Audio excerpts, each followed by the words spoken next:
దేవుని మహాకృపను బట్టి మరొక దినాన్న దేవుని యొక్క వాక్యం చుట్టూ చేరి ఉండడానికి దేవుడు మనకిచ్చిన గొప్ప భాగ్యాన్ని బట్టి దేవునికి స్తుతులు చెల్లించుకుంటున్నాను. లాస్ట్ సెషన్లో దేవుని యొక్క ప్రధాన లక్షణం ఆయన సర్వవ్యాపి అయి ఉన్న దేవుడు అని, ఆయన యొక్క లక్షణాలను, గుణగణాలను, ఆయన స్వభావాన్ని మన సొంత ఆలోచనలో నుంచి అర్థం చేసుకోవడం, ఆయనను కనుగొనడం చేయకూడదు అని ఒక వాక్య భాగాన్ని కూడా చూసాం. ప్రభువైన యేసుక్రీస్తు వారు చెప్పిన మాట అది. పరిసయ్యుల శాసనంతో ఎట్లా అన్నాడంటే, మీరు చెడ్డవారై ఉండి ఎలాగో మంచి మాటలు పలుకోగలరు, హృదయమందు నిండి ఉంది దానిని బట్టి నోరు మాట్లాడాలని. వాక్యంలో ఉన్న భావాన్ని జాగ్రత్తగా చూస్తే,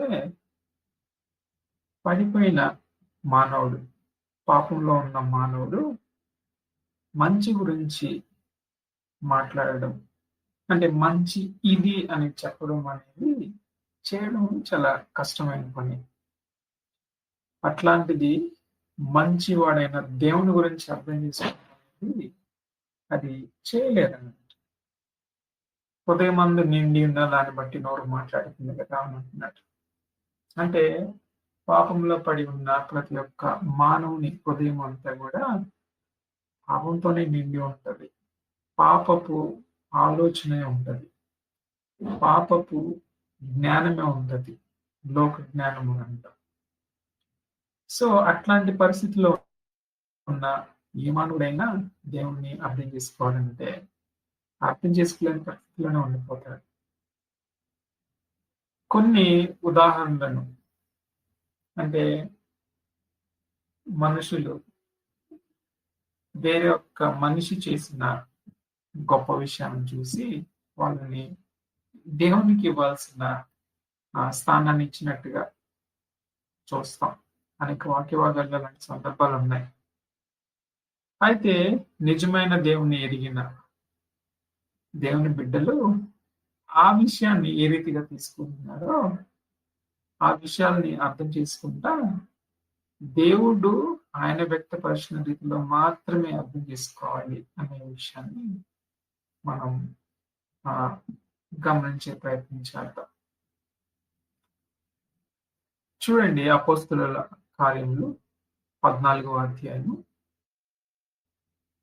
8 నుంచి కొన్ని వచనాలు నేను చదువుతాను. అపోస్తలుల కార్యములు 14వ అధ్యాయం 8వ వచనం నుంచి. పుట్టినది మొదలుకొని కుంటివాడై ఉన్నాడను, నడవలేక కూర్చుండి ఉండువాడు. అంటే ఒక వ్యక్తి గురించి మాట్లాడు. 9వ వచనంలో, అతడు పౌలు మాట్లాడుట వినెను. పౌలు అతని వైపు తేరి చూచి స్వస్థత పొందుటకు అతనికి విశ్వాసం ఉందని గ్రహించి, నీ పాదములు మోపి సరిగా నిలువమని బిగ్గరగా చెప్పినప్పుడు అతడు గంతులు వేసి నడవసాగాను. జనసమూహములు పౌలు చేసిన దానిని చూచి లుకయనీయ భాషలో, దేవతలు మనుష్య రూపము తాల్చి మన యొద్దకు దిగి వచ్చుచున్నారని కేకలు వేసిరి. బర్నబాకు ద్విపది అనియు పౌలు ముఖ్య ప్రసంగికుడైన అందరికి హెర్మే అనియు పేరు పెట్టింది. పట్టణమునకు ఎదురుగా ఉన్న ద్విపతి యొక్క పూజారి ఎడ్లను, ఉదండ్లను ద్వారముల ఎందుకు తీసుకుని వచ్చి సమూహముతో కలిసి బలి అర్పింపవలనని ఉండెను.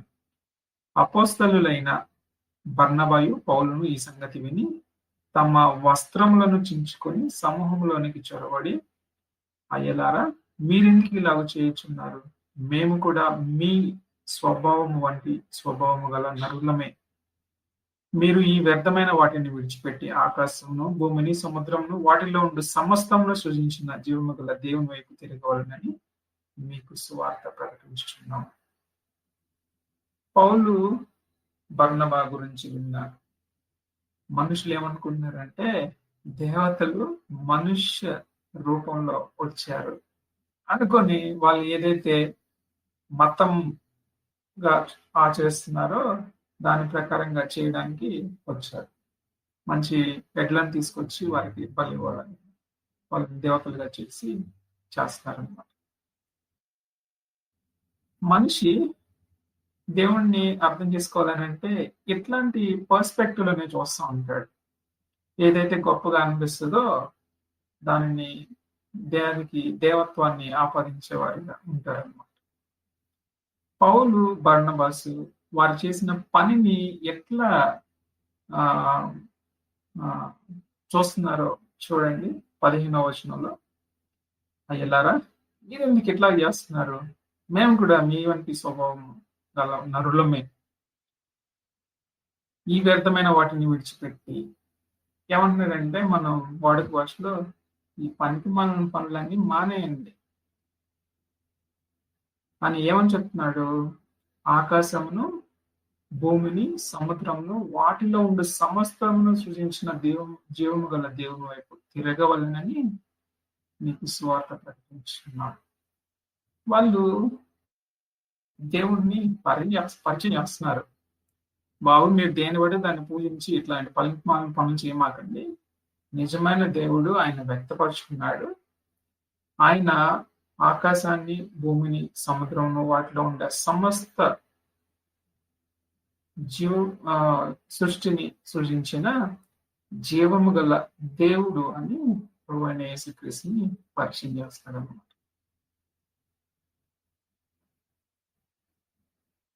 ఇంకొక చోట 12వ అధ్యాయంలో అదే బుక్ లో 12వ అధ్యాయం 21వ వచనం నుంచి చూస్తే, నియమింపబడిన దినమందు హేరోదు రాజవస్త్రములను ధరించుకొని న్యాయపీఠం మీద కూర్చుని వారి ఎదుట ఉపన్యాసం చేయగా జనులు ఇది దైవ స్వరమే కాని మానవ స్వరము కాదని కేకలు వేసిరి. హేరోదు ఏదో మంచి లెక్చరర్ లేకుంటే ప్రీచింగ్ చేస్తున్నాడు జన సమూహంలో. ఆ మాటలు విన్న ప్రజలందరూ ఈ మాటలు ఇట్లా ఉన్నాయంటే నిజంగా ఇది దేవుని స్వరమే, మనుషులైతే ఇట్లా మాట్లాడదని కేకలేసారంట. అంటే వాళ్ళకి మాటలైనా విషయాలైనా ప్రకృతిలో ఉన్న ఏవైనా గొప్పగా అనిపించినప్పుడు వాటికి వెంటనే దైవత్వాన్ని ఆపాదించే ప్రయత్నాలు చేస్తూ ఉన్నారు. 23వ వచనం చూడండి, అది ఎంత ప్రమాదకరంగా కనిపిస్తుంది. 23వ వచనంలో అతడు దేవుణ్ణి మహిమ పరచనందున వెంటనే ప్రభువు దూత అతని మొత్తెను కనుక పురుగులు పడి ప్రాణము విడిచింది.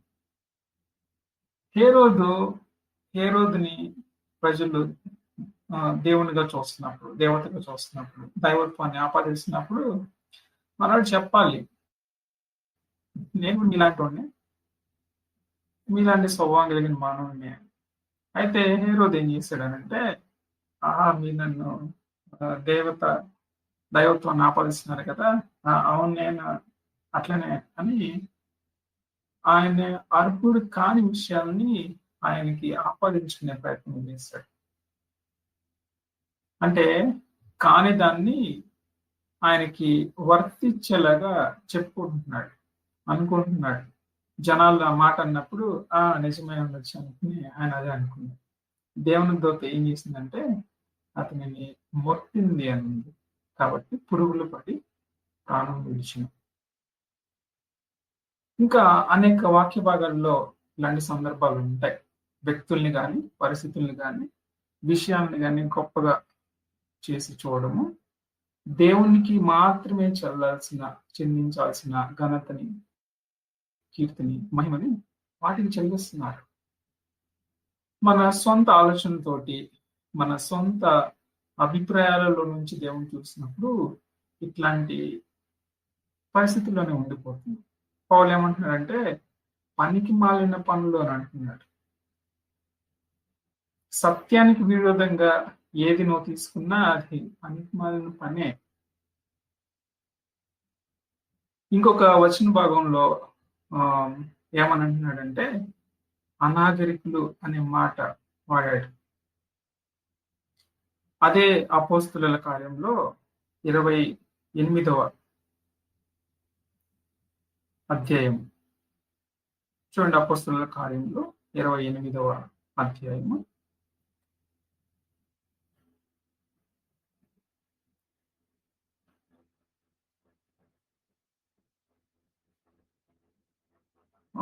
28 6వ వచనం. ఇక్కడ అపోస్తులైన పౌలు ఒక ద్వీపానికి వెళ్ళారు. అక్కడున్న ఆ ద్వీపంలో ఉన్న తెగవారు సరే వర్షం పడుతుంది, పరిస్థితిని బట్టి వెళ్ళి లోపలికి రానిచ్చి కట్టెల మోపు తీసుకొచ్చి చలి కాచుకోవడానికి మంట వేశారు. అయితే ఆ మంట వేడికి కట్టెల్లో ఉన్న పాము బయటకు వచ్చి పౌలు గారిని ఇట్లా కరిచింది చేతికి. వెంటనే అక్కడ ఉన్న వాళ్ళు ఏమనుకున్నారంటే ఇతను శపింపబడిన వాడు అనుకుంటా, అందుకనే ధర్మదేవత లేకపోతే న్యాయ దేవత వెంటనే వెళ్ళి కలిసింది పాము రూపంలో అని అనుకున్నారు. తర్వాత పౌలు ఆ చేతిని అలా బెదిరించినప్పుడు ఆ పాము వెళ్ళి మంటలో పడింది, కాలిపోయింది. పౌలు గారు దేవుని మహాకృపను బట్టి మంచిగానే ఉన్నారు. ఆ విషయాన్ని చూసి ఏమనుకున్నారంటే దీన్ని జయించినాడంటే ఈయన నిజంగా దేవత అయి ఉండొచ్చు అని ఆ తెగవారు అనుకుంటున్నారు అనమాట. చూడండి 28వ అధ్యాయము 6వ వచనంలో, వారు అతని శరీరము వాచునో లేక అతడు అకస్మాత్తుగా పడిచొచ్చునో అని కనిపెట్టుచున్నది. చాలాసేపు కనిపెట్టుచుండిన తర్వాత అతనికి ఏ హానియు కలగకుండా చూచి ఆ అభిప్రాయము మాని ఇతడు ఒక దేవత అని చెప్పసాగింది. అట్లాంటి వ్యక్తుల్ని ఈ లెటర్ రాసిన ఆయన ఏమని రాశాడు చూడండి, 2వ వచనంలో అనాగరికులు అని రాశాడు. ఇంగ్లీష్ లో బార్బేరియస్ పీపుల్ అని ఉంది. అంటే సత్యానికి విరుద్ధంగా మన ఆలోచనలు, మన ప్రవర్తన ఉంటున్నప్పుడు, మరి ముఖ్యంగా దైవత్వాన్ని వేరే వాటికి ఆపాదించే విషయంలో, దేవుణ్ణి అర్థం చేసుకునే విషయంలో ఫెయిల్ అవుతున్నప్పుడు అట్లాంటి వ్యక్తుల పరిస్థితి ఎట్లా ఉందంటే అనాగరికులు అని అంట, బార్బేరియస్ పీపుల్ అని అంటున్నాడు. మనం ఉన్న సమాజంలో మరి ఈ కేటగిరీలోకి ఉన్న వ్యక్తులు అనేక మంది ఉన్నారు. నిజంగా మాట్లాడితే బార్బేరియస్ పీపుల్ ఉన్న సొసైటీలో నివసిస్తూ ఉన్నాం. దేవుని యొక్క గొప్పదనాన్ని గుర్తెరగకుండా దేనికి పడితే దానికి దైవత్వాన్ని ఆపాదించి చేయడం చేస్తా ఉంది. లాస్ట్ సెషన్ లో మనం అదే చూస్తాం. సృష్టికర్త సృష్టికి వేరుగా ఉండేవాడు. కార్పెంటర్ చెక్క వస్తువుని తయారు చేసేవాడు ఆ చెక్క వస్తువులలో కనబడడు. ఉదాహరణకి టేబుల్ కానీ చైర్ కానీ చేసిన కార్పెంటరు ఆ టేబుల్లో కానీ చైర్లో కానీ ఉండడు. దానిని మలిచిన విధానంలో కార్పెంటర్ యొక్క పనితనం కనిపిస్తుంది, అంతేగాని కార్పెంటర్ అందులో కనిపించడు. ఒకవేళ ఎవరన్నా వచ్చి కార్పెంటర్ చైర్లో ఉన్నాడండి, మా టేబుల్లో ఉన్నాడండి అని అంటే ఏమనంటాం? అనాగరికంగా ఉన్నావే. కార్పెంటర్ ఎప్పుడైనా మలిచిన చెక్క వస్తువుకి బయటే ఉంటాడు. అలానే సృష్టికర్త ఎప్పుడూ కూడా సృష్టిలో భాగంగా ఉండడాన్ని చాలా స్పష్టంగా వాక్యాన్ని ఆధారం చేసుకొని అర్థం చేసుకుందాం.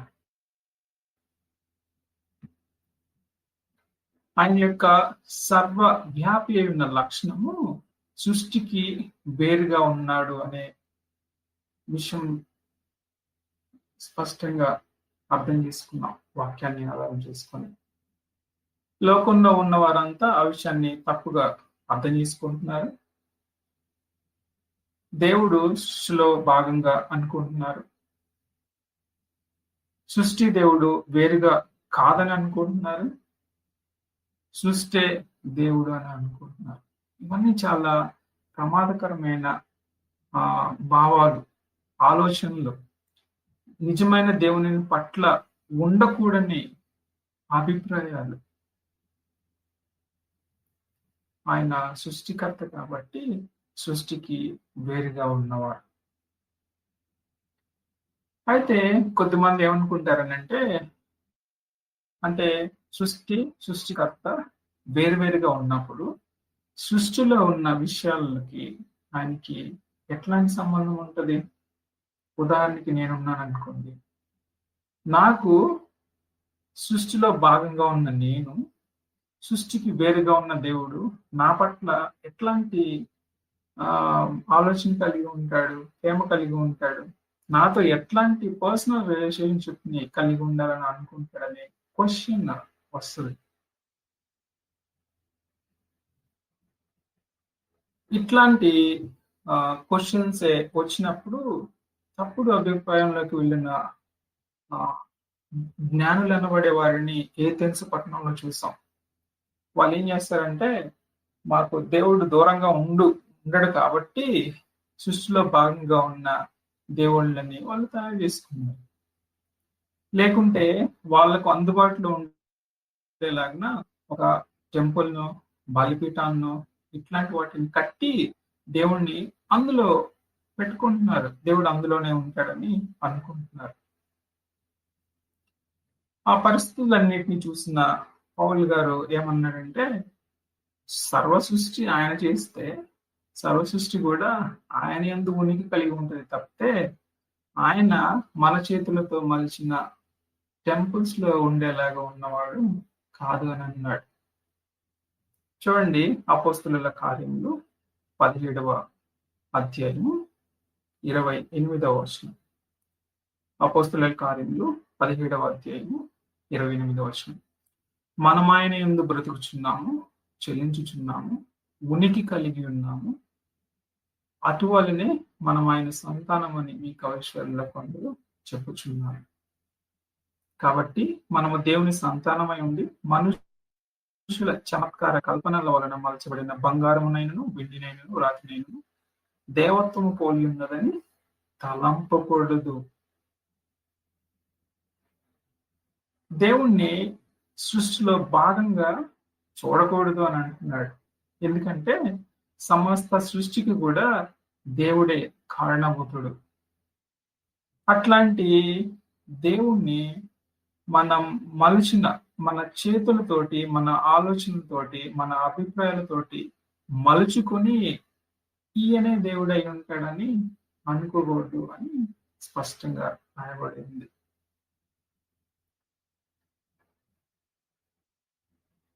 మరి అప్పుడు దేవుడు సృష్టికి వేరుగా దూరంగా ఉన్నవాడు అంటే ఆయన అట్లాంటి వాడు కాదు. ఆయన ప్రజెన్స్ అనేది అంతటా వ్యాపించి ఉన్నవాడు. అందుకనే గ్రంథకర్త యెషయా గ్రంథంలో ఏమని రాసిందంటే, the earth is full of his glory. ఆయన మహిమ భూమి ఆకాశాలు సర్వ సృష్టి అంతటా నిండి ఉన్నది అని రాస్తున్నాడు. అట్లాంటి విషయాన్ని హెబ్రీయులకు రాసిన పత్రికలో కూడా స్పష్టంగా రాస్తున్నాడు. ఈ వాక్య భాగాన్ని చూసే ప్రయత్నం చేద్దాం. హెబ్రీయులకు రాసిన పత్రిక 1వ అధ్యాయము 3వ వచనం.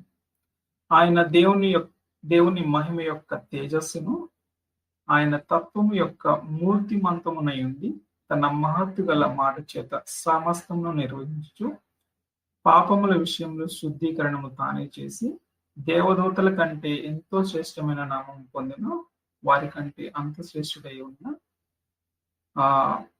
లోకమందు మహామహుడగు దేవుని కుడి పార్శ్వమున కూర్చుండెను.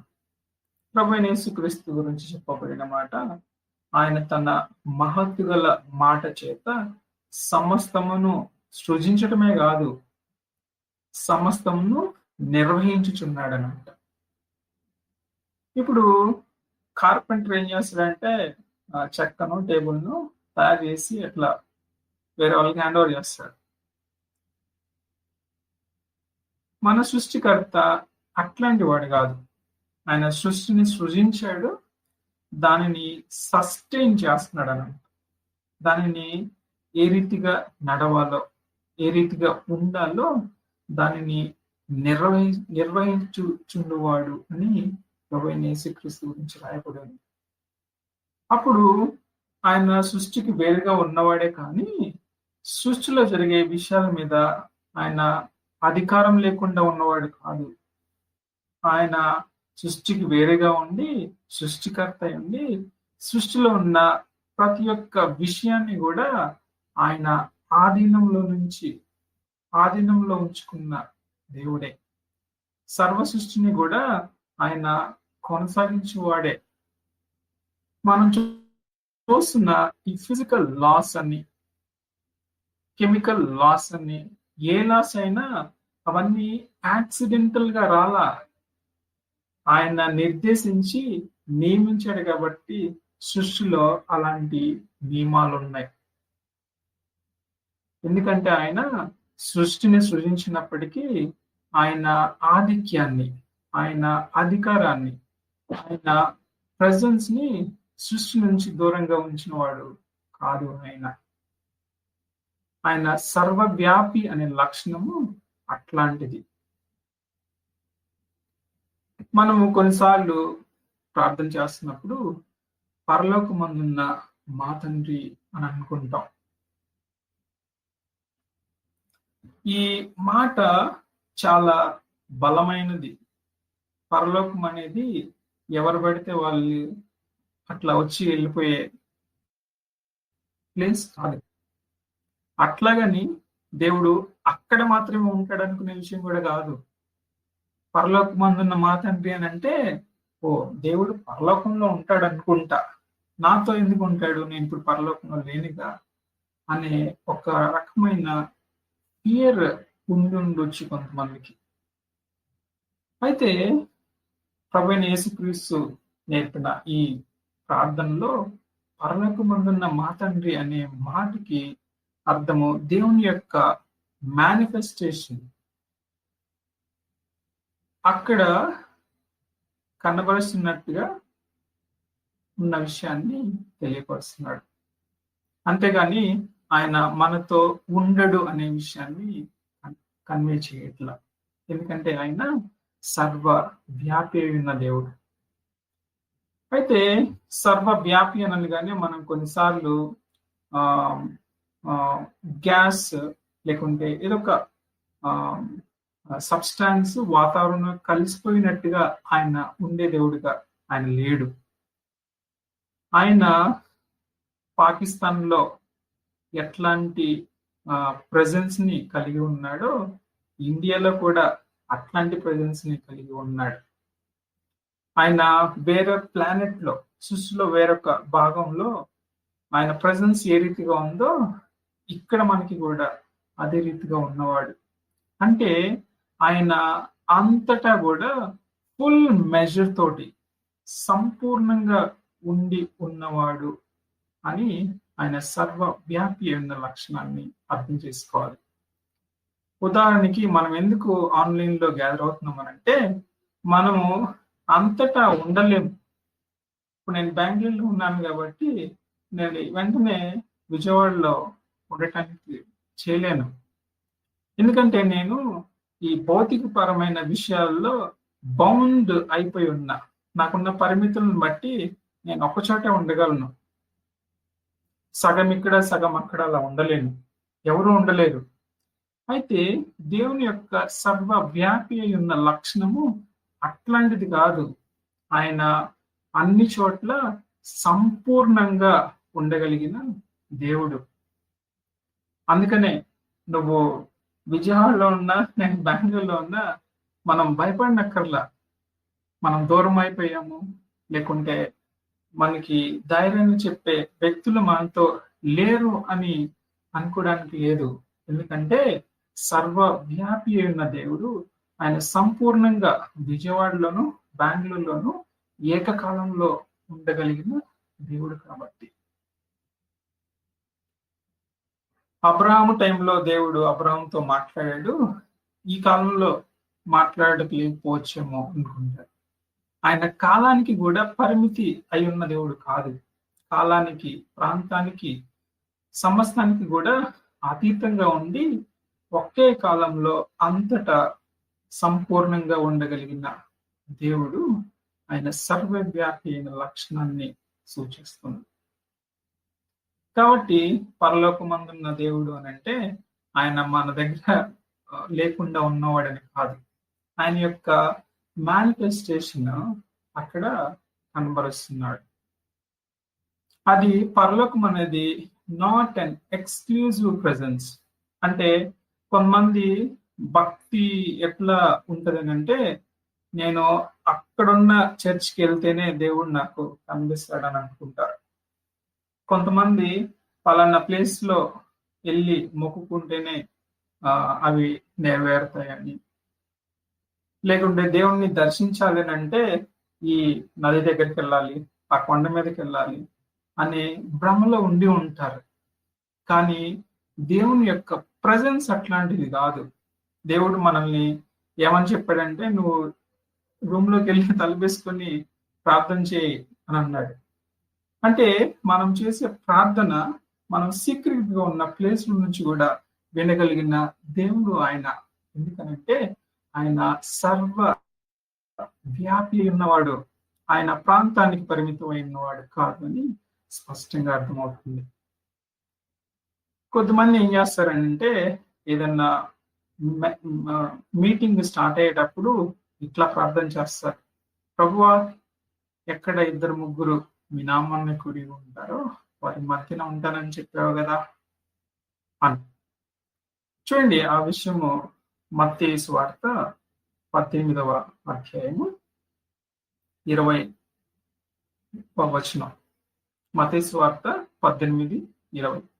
ఏలయనగా 2-3 నా నామమున ఎక్కడ కూడి ఉందరో అక్కడ నేను వారి మధ్య ఉందని చెప్పాను.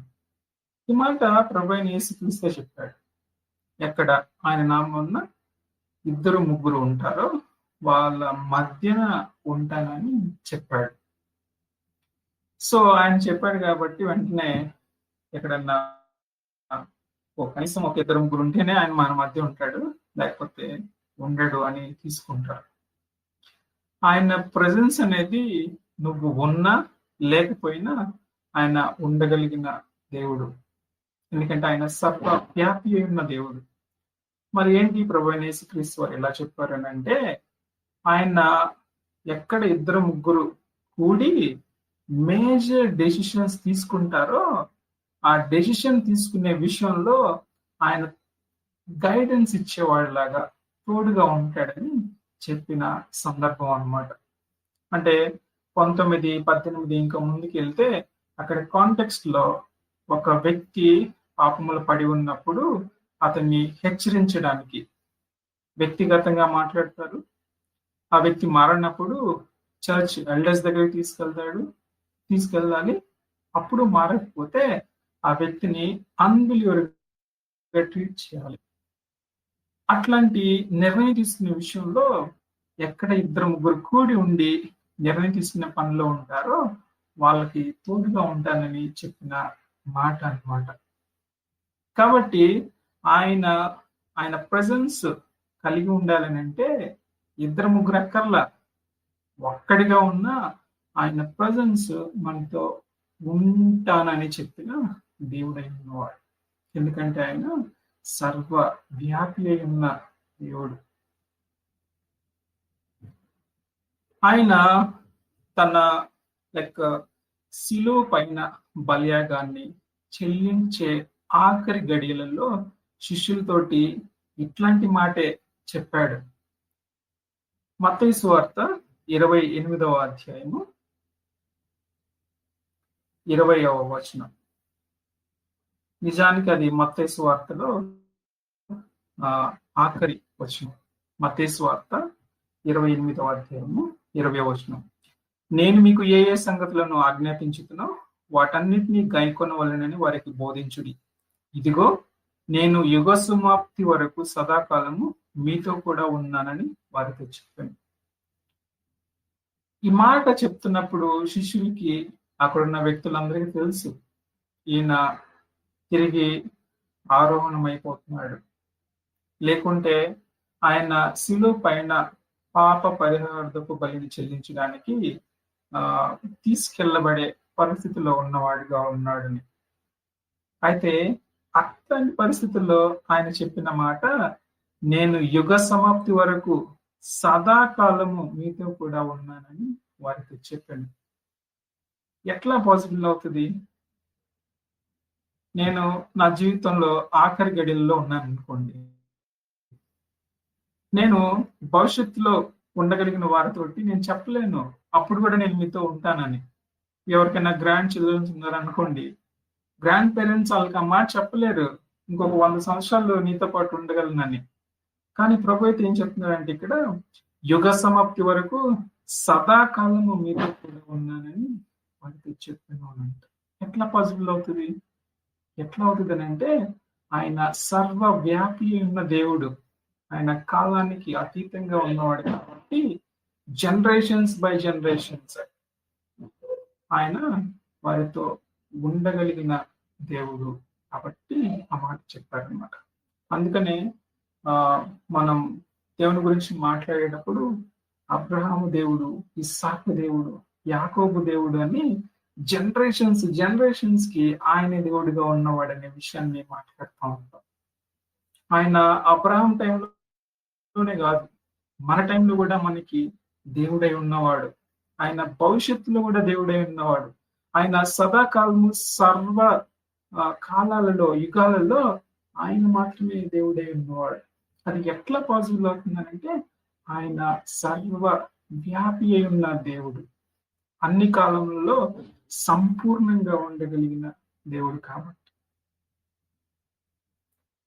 మనకి కొన్నిసార్లు ఎప్పుడన్నా ఒంటరిగా ఉన్న సందర్భాలలో ఒకలాంటి భయం స్టార్ట్ అవుతుంది. ఇది నా జీవితంలో నేను పర్సనల్ గా ఎక్స్పీరియన్స్ అయిన విషయం. నేను ఒక టౌన్ లో వర్క్ చేస్తున్నా. అక్కడ ఫెలోషిప్ చర్చ్ లేక గుంటూరు రావాలని ఆలోచన చేసి అక్కడ యూనివర్సిటీలో ఆపర్చునిటీ వచ్చినాక రీలొకేట్ అవుదాం అనుకుని రెడీగా ఉన్నా. అయితే అంతకుముందు ఉన్న వర్క్ చేసిన కాలేజ్లో వాళ్ళు నన్ను ఇబ్బంది పెట్టి వచ్చిన ఆఫర్ని హోల్డ్లో పెట్టించారు. విత్ ఇన్ 1 week లో బెంగళూరులో ఆఫర్ రావడం, రీలొకేట్ అవ్వడం జరిగింది. అయితే బెంగళూరులో నాకు ఎవరు తెలియదు. బెంగళూరులో నాకు తెలిసిన వాళ్ళు కానీ ప్లేసెస్ ఎట్లా ఉంటుందనే, కల్చర్ ఎలా ఉంటుందనే విషయాలు కూడా ఏం తెలియదు. కానీ ఇక్కడికి వచ్చి 3 years దాటింది. స్టార్టింగ్ లో ఇట్లాంటి ఫీల్ ఉండేది. చర్చ్ నుంచి దూరం అయిపోయినా, తెలిసిన వాళ్ళు ఎవరు లేరు, ఒక్కడిగానే ఉన్నా, నన్ను ఎవరు పట్టించుకుంటారు అనే భయం స్టార్ట్ అయింది. కానీ ఎప్పుడైతే దేవుని యొక్క ఆమ్ని ప్రజెన్స్ ని అర్థం చేసుకుంటున్నానో అది నన్ను ధైర్యపరిచింది. నేను ఒక్కడిగా లేను అనే విషయం నన్ను మరింత ధైర్యంగా ఉండడానికి సహాయం చేస్తుంది. కొరింథీయులకు రాసిన పత్రికలో పౌలు గారు అదే రాస్తున్నారు. Your body is the temple of holy spirit god. మీ దేహము పరిశుద్ధాత్మకు ఆలయం ఉన్నదని మీరు ఎరుగురా అని అన్నాడు. నేను బిలీవర్ని, ప్రభు అయిన యేసుక్రీస్తుని రక్షకునిగా అంగీకరించి ఆయన రక్తంలో కడగబడిన వ్యక్తిని, ఆ విషయంలో స్పష్టత కలిగి ఉన్న వాడిని, పరిశుద్ధాత్మ దేవుణ్ణి గిఫ్ట్ గా నేను పొందుకున్నాను. ఆ విషయాన్ని ఎంత మంచిగా అర్థం చేసుకుంటున్నానో నాకు అర్థమైనప్పుడు నేను ఒక్కడిగా లేను, నేను యాక్సిడెంటల్ గా బెంగళూరు రాలా, దేవుని యొక్క ప్రణాళికలో ఆయన నన్ను నడిపించడన్న విషయం నాకు స్పష్టంగా అర్థమవుతుంది. నేను ఒక్కడిగా లేను, పరిశుద్ధాత్మ దేవుడు నాలో నాకు తోడుగా ఉన్నాడని నాకు ధైర్యాన్ని ఇచ్చేదిగా అనుభవపూర్వకంగా తెలుసుకుంటున్నాను. మనలో అనేక మంది ఇట్లాంటి లోన్లీనెస్ ఫీల్ అవుతున్నారేమో. అది మిత్, అది మిథ్య అంట, భ్రమ అంట. నిజానికి రక్షింపబడిన వ్యక్తి, విశ్వాసి ఎవడు కూడా లోన్లీగా ఉండడంట. ఎందుకంటే ఆ వ్యక్తికి పరిశుద్ధాత్మ దేవుడు తోడుగా ఉన్నాడు. ఆ వ్యక్తి దేహంలో పరిశుద్ధాత్మ దేవుడు నివసించి గైడ్ చేసేవాడిగా ఉన్నాడు అని అంట. అప్పుడు లోన్లీనెస్ అనేది ఎలా వస్తుంది, ఎలా ఉంటది? ఉండదు. అందుకనే లోన్లీనెస్ అనేది ఒక మిథ్య అంట. ఎప్పుడు అర్థమవుద్ది ఈ విషయాలన్నీ? దేవుని యొక్క సర్వ వ్యాపి అయి ఉన్న లక్షణాన్ని బాగా అర్థం చేసుకున్నప్పుడే తెలుస్తుంది. వాక్యంలో ఉన్న భక్తులందరి విషయాల్లో కలిగించిన ధైర్యానికి కారణము ఇదే. యోహాను గారు పద్మస దీపంలో ఒక్కడిగానే ఉన్నాడు. ఆయన అట్లాంటి లోన్లీనెస్ ని ఫీల్ అవ్వాల. ఎందుకంటే ఆయన పరిశుద్ధాత్మ దేవుని ద్వారా నడిపింపబడిన వాడు. ప్రకటన గ్రంథం రాస్తున్నప్పుడు ఏ విషయాలు రాయాలని ముఖాముఖిగా దేవునితోటి దేవుని మాటలను విన్న వాడిగా ఉన్నాడు. అందుకని ఆయనకి పద్మస దీపంలో ఒక్కడిగా ఉన్నా ఒంటరిగా ఫీల్ అవ్వలేదు, ఒంటరితనాన్ని అనుభవించలేదు. ఎందుకంటే దేవుడు సదాకాలము మీతో తోడై ఉంటాను అని చెప్పినాడు దేవుడు. కొన్నిసార్లు మనం దేవుని యొక్క సర్వవ్యాపి అనే లక్షణాన్ని సరిగా అర్థం చేసుకోకుండా ఉంటాం. అంటే ఆయన సర్వవ్యాపి అయి ఉన్నాడు కాబట్టి ఆయన అంతటా అన్ని కాలంలో ఉండేవాడు. అది one way of understanding God's omnipresence. ఇంకొకటి, ఇప్పుడు శిష్యులతో చెప్పినప్పుడు మీతో సదాకాలము యుగ సమాప్తి వరకు ఉంటాడు. అది దేవుని నిబంధనలో ఉన్న వ్యక్తులతోటి మాట్లాడిన విషయము. ఆయన యొక్క ఆమ్ని ప్రెసెన్స్ ని ఆ రీతిగా వారితోటి కనబరుస్తాడని చెప్పిన విషయం. కొన్నిసార్లు ఆయన కనబరుచుకుంటాడు. ఉదాహరణకి ఇశ్రాయేల్ ప్రజలతోటి పగలు మేఘస్తంభము గాను రాత్రి అగ్నిస్తంభము గాను ఆయన మేనిఫెస్ట్ చేసుకున్నాడు. మోషేతోటి మండే పొదగా మాట్లాడాడు. కన్యక అయిన మరియతోటి దేవుని దూత ద్వారా తన మాటను తెలియపరిచాడు. అట్లా ఆయన మేనిఫెస్ట్ ప్రెజెన్స్ ని, ఆయన కనబరుచుకునే ఆయన యొక్క సన్నిధానాన్ని ఆయన మనకి కనబరుచుకునేవాడిగా ఉన్నాడు.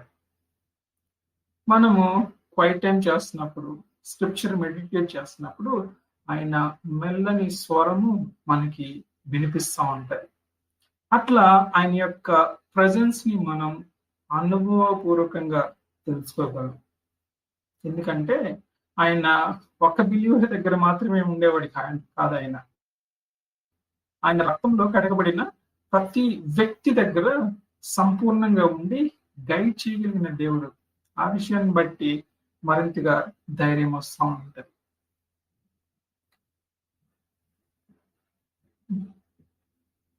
ఇట్లాంటి దేవుని యొక్క లక్షణాలను ఆయన వ్యక్తపరిచిన రీతిలో కాకుండా వేరే రీతిగా ఏ రీతిగా అర్థం చేసుకుంటాం.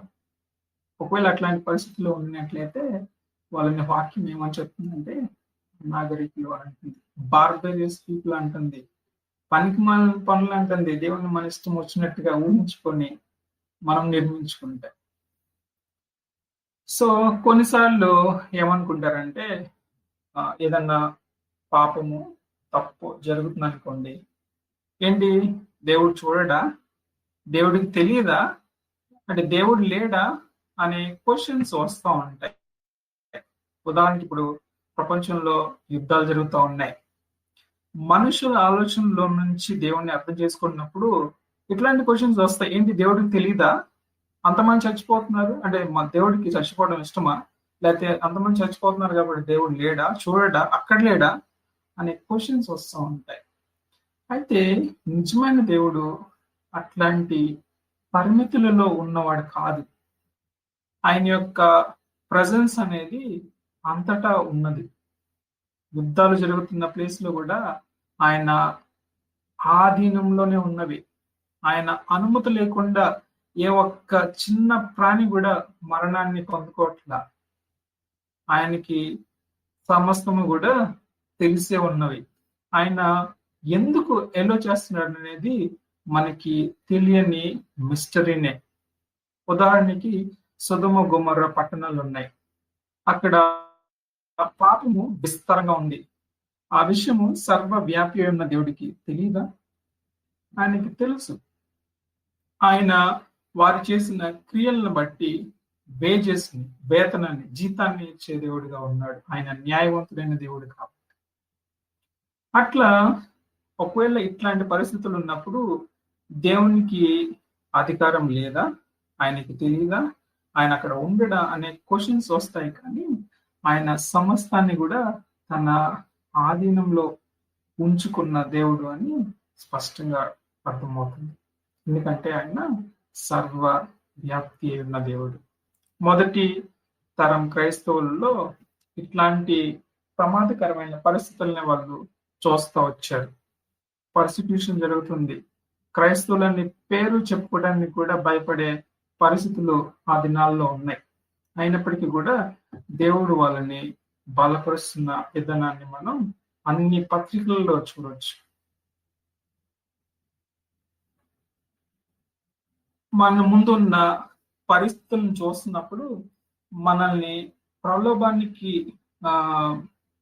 లోబరిచే విషయాలు కనబడుతూ ఉంటాయి. కొన్ని హెబ్రీలు రాసిన పత్రికలో ఆ గ్రంథకర్త రాస్తా ఒక పర్టికులర్ విషయం దగ్గర ఆయన మనం ఎట్లాంటి ఫెయిత్ ని లేకుంటే ఆత్మీయంగా బలంగా ఉండాలో చెప్పిన మాటని మనం చూడొచ్చు. చూడండి, హెబ్రీలకు రాసిన పత్రిక 13వ అధ్యాయము. హెబ్రీలకు రాసిన పత్రిక 13వ అధ్యాయము 5వ వచనం. ధనాపేక్ష లేని వారై మీకు కలిగిన వాటితో తృప్తి పొంది ఉండుడి. నిన్ను ఏమాత్రమును విడువను, నిన్ను ఎన్నడను ఎడబాయను అని ఆయన చెప్పిన కదా. ఈ పత్రిక రాస్తున్నప్పుడు అక్కడున్న ప్రజల్లో ఉన్న ఆలోచనలు ఎట్లా ఉన్నాయనంటే, ఎట్లయినా సరే డబ్బు సంపాదించాల్సిందే, ఏ పనైనా చేసి. ఈ 5వ వచనానికి కొంచెం ముందు వెళ్తే 4వ వచనంలో మ్యారేజ్ విషయంలో అట్లనే ఆలోచిస్తున్నారు. మ్యారేజ్ అనేది ఒక డివైన్ ఈవెంట్ గా చూడట్ల వాళ్ళు మనీ ఎక్స్చేంజ్ గా చూస్తున్నారు, ప్రాపర్టీ ట్రాన్స్ఫర్ గా చూస్తున్నారు. పెళ్లి చేసుకుంటే కట్నం ఎంత వస్తుందో, కట్నం ఎంత ఇస్తున్నారు కాబట్టి ఈ పెళ్లి చేసుకుంటా అని అట్లాంటి ఆలోచనతో ఉన్నవారిగా అక్కడ పరిస్థితులు ఉన్నాయన్నమాట. చూడండి, 4వ వచనం నుంచి చూస్తే, వివాహము అన్ని విషయంలో ఘనమైనది గాను పానుపు నిష్కలంకమైనది గాను ఉండవలను, వేశ్యాసంగులకు వ్యభిచారులకు దేవుడు తీర్పు తీర్చును. ధనాపేక్ష లేని వారే మీకు కలిగిన వాటితో తృప్తి పొంది ఉండుడి. నిన్ను ఏమాత్రమును విడవను, నిన్ను ఎన్నడూ ఎడబాయను అని ఆయన చెప్పిన కదా. పరిస్థితుల్లో డబ్బుతోనే సెటిల్ చేయాలని అక్కడ వ్యక్తులు అనుకొని మ్యారేజ్ కూడా ఒక మనీ ఎక్స్చేంజ్ డీలింగ్ లానే చూస్తారు. ప్రాపర్టీ మన పేరు మీదకి ట్రాన్స్ఫర్ అవ్వాలి అని అంటే మ్యారేజ్ చేసుకుంటే అవుతుందని అక్కడ అనుకొని అట్లా చేస్తా ఉన్నారు. ఆధారపడాల్సింది డబ్బు మీద కాదు, మ్యారేజ్ చేసుకుంటే వచ్చే డబ్బు మీద కాదు, అన్యాయంగా సంపాదించే డబ్బు మీద కాదు. ఆయన ఏమని రాస్తున్నాడు చూడండి, నిన్ను ఏమాత్రమును విడువను, ఎన్నడు ఎడబాయను అని ప్రభు చెప్పాడు కదా. దానిని బట్టి ఈ విషయాల్లో అత్యాశ కలిగి ఉండకూడదని స్పష్టంగా చెప్తున్నాడు. ఈ మాటలన్నిటిని బట్టి మనకి అర్థమవట్లేదా? మనలో ఎలాంటి ఫియర్ ఉన్నా కానీ దానికి మనం లోబడటానికి లొంగిపోకూడదు. ప్రభు మీద ఆధారపడినప్పుడు ఆయన మనను దాని నుంచి విడిపించేవాడిగా ఉన్నాడు. ఎందుకనంటే ఆయన ఏమన్నాడంటే, ఎన్నడను ఎడబాయను అని ఆయన చెప్పాడు. ఏ మాత్రమును విడవను అని అంటే, నీ పరిస్థితి ఎట్టయినా ఉండని, నీ చుట్టుపక్కల పరిస్థితులు ఎట్టయినా ఉండని, నిన్ను విడిచిపెట్టేవాడిగా నేను లేను అని అంటున్నాడు. ఎన్నడూ ఎడబాయను అని ఆయన చెప్పాడని అంటున్నాడు. ఎందుకంటే ఆయన సర్వ వ్యాపి అయిన దేవుడు. ఆయన ప్రజెన్స్ అనేది పరిస్థితులను బట్టి మన నుంచి దూరం చేసేగా ఉండవు. పరిస్థితులను బట్టి ఆయన సన్నిధి మన నుంచి దూరంగా వెళ్ళిపోయిన వాడిగా ఆయన లేడు. ఎందుకంటే ఆయన అన్ని కాలంలో అంతటా సంపూర్ణంగా అధికారం కలిగి ఉండగలిగిన వాడు కాబట్టి. ఈ విషయాలన్నింటిని బట్టి దేవుని యొక్క సర్వవ్యాపి ఉన్న లక్షణాలను ఎంతగా అర్థం చేసుకుంటున్నామో, ఎంతగా ధ్యానిస్తున్నామో, ఎంతగా మన లైఫ్ లో పర్సనల్ గా ఎక్స్పీరియన్స్ అవుతున్నామో, లోన్లీనెస్ అనేది అనిపించదు. అందుకనే లోన్లీనెస్ ఈజ్ అ మిత్ అని చెప్పడానికి నేను ఏమాత్రము సంకోచించట్లా.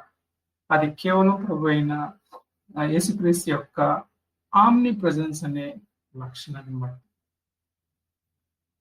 ఇక్కడ చూసిన అన్ని వాక్య భాగాల్లో కూడా దేవుని యొక్క లక్షణాలను మనం సొంతంగా అర్థం చేసుకోకూడదని, ఆయన వ్యక్తపరుచుకున్న ఆయన ప్రతి ఒక్క లక్షణాలలోనూ ఆయన యొక్క గొప్పదనం కనిపిస్తుందని, ఆయన లక్షణాలను బట్టి ఆయనను అర్థం చేసుకోవడము, మన జీవితంలో ఆయన చేసే పనులను, మేలులను, సమస్త విషయాలను చూడడము, ఆయన మీద ఆధారపడము మరింత బలపరిచేదిగాను, ఉత్తేజపరిచేదిగాను ఉంటుందని అన్ని విషయాలను బట్టి స్పష్టంగా అర్థమవుతుంది. ఇట్లాంటి ఆమ్ని ప్రెజెన్స్ గాడ్ మరి దేవుళ్ళుగా కొలవబడుతున్న వారిలో ఎవరు ఈయనకి సాటిగా లేరు. ఎందుకంటే అవి అన్ని కూడా అబద్ధాలతో మలుచుకున్న దేవుళ్ళు అనబడుతున్న వారే. కానీ మనం కొలుస్తున్న ప్రభువైన యేసుక్రీస్తు మాత్రం నిజమైన సర్వ వ్యాపి అయి ఉన్న దేవుడు అని స్పష్టంగా అర్థమవుతుంది. మాటలన్నిటిని బట్టి ఇంకా ఎవరైనా ప్రభువైన యేసుక్రీస్తుని సొంత రక్షకునిగా అంగీకరించకుండా ఉండినట్లయితే, లోన్లీనెస్ ఫీల్ అవుతున్నట్లయితే, ఆయన పాదాల చెంతకు వచ్చి ఆయన సొంత రక్షకునిగా అంగీకరించే ప్రయత్నం చేయవలసిందిగా ప్రభు పేట వేడుకుంటున్నాను. ప్రార్థన చేసుకుందాం.